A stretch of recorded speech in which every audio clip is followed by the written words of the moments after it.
I'm Margaret Ann Windsor, and I was kidnapped from Buckingham Palace in '41 and brought to Moulton, Alabama, given the name of a twin, Peggy Ann Dempsey, and I married the Childers.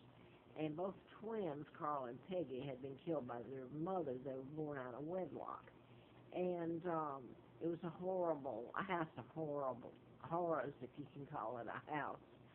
Um, it was a pigsty, and the family was so abusive. Anyway, what I wanted to say was that I later wrote a book before I found out about being kidnapped. I wrote a book about mind control, and I worked for doctors, and I found out how that one of them was cardiovascular, and he had put a chip in a heart bypass of a person who was a corporate, I don't remember, I guess he was vice president, I can't remember.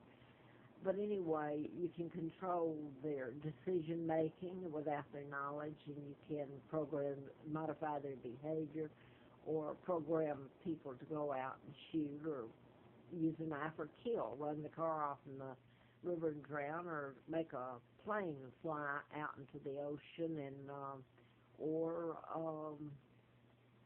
into somebody else's airspace, and they'll shoot it down because it's in the airspace, like Larry McDonald, Congressman, doctor I wrote about. When I wrote the mind control murder, he was shot down in the KAL when it veered into Russian airspace August the 31st of '83. I found out about my kidnapping, ran in that campaign to replace him, and I found out about my kidnapping in '83. And my father is King Edward VIII, and he was forced out, and he was forced out by his brother, who became the illegal George VI, who was married to, who is known as the Queen Mom, Elizabeth's mother, and Elizabeth is illegal because her father's illegal. They should be held before a tribunal, world tribunal, and tried for being traitors, kidnapping, all kinds of crimes. But anyway, Elizabeth Bowes, her mother, was kin to the Rothschilds, and they're the ones, the Rockefellers, Rothschilds, Bilderbergers, that helped kidnap me. And my own uncle helped take down my father and helped kidnap me, and a 99-year seal was put on their crimes to cover it up. My father was married to Claudia Ruth O'Keefe, Windsor. My mother was born in Madison, Wisconsin, and she's sister to artist Georgia O'Keefe. I'm saying that because you won't know my mother. She's not listed as marrying my father.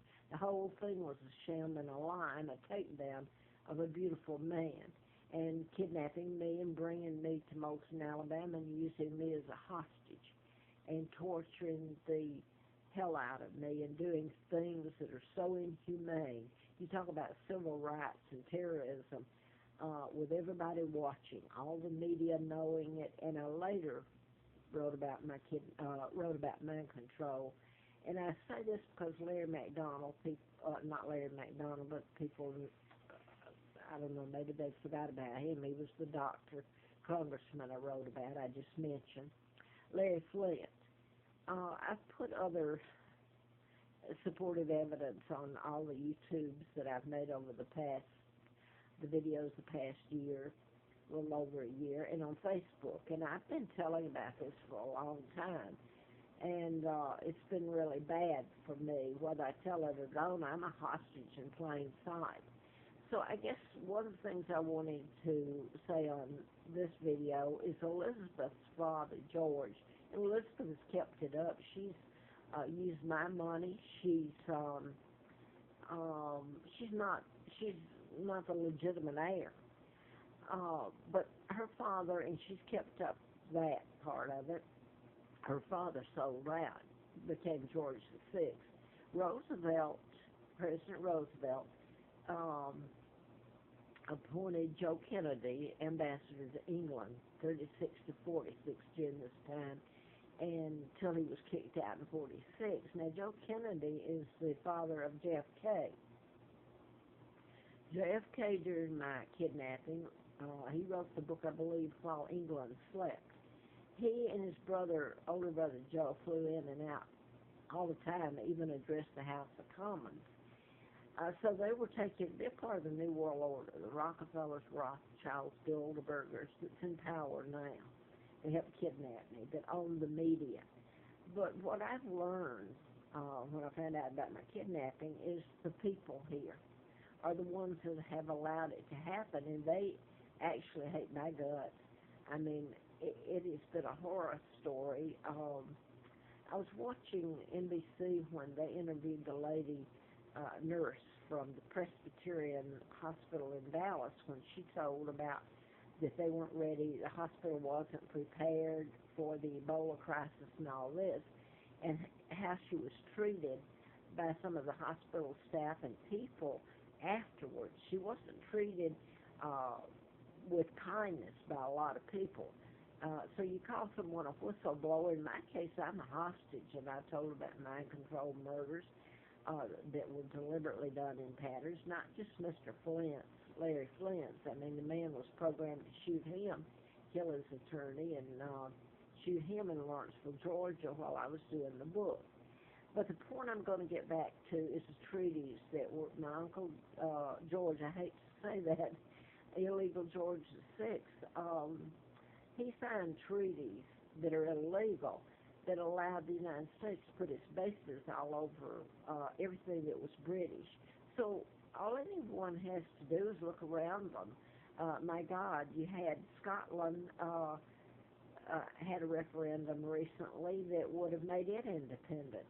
So it's appalling to me that people have treated me and abused me and can't get an attorney, can't anything.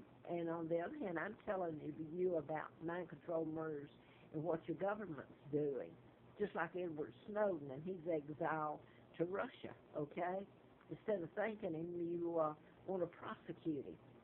Well, you've made your money off of me, and right now I have a immune disorder to where if I'm around chemicals, especially if it's in your apartment, and in my case, mine's usually a one-room studio type apartment when I get one, and I'm force-fed toxic fumes, which make my immune system attack itself, and inflammation, and over a period of time, it causes your body to deteriorate, your organs, your kidneys, and the very medicine you take to make the inflammation go away can make your kidneys very bad and worse, your lungs, your heart.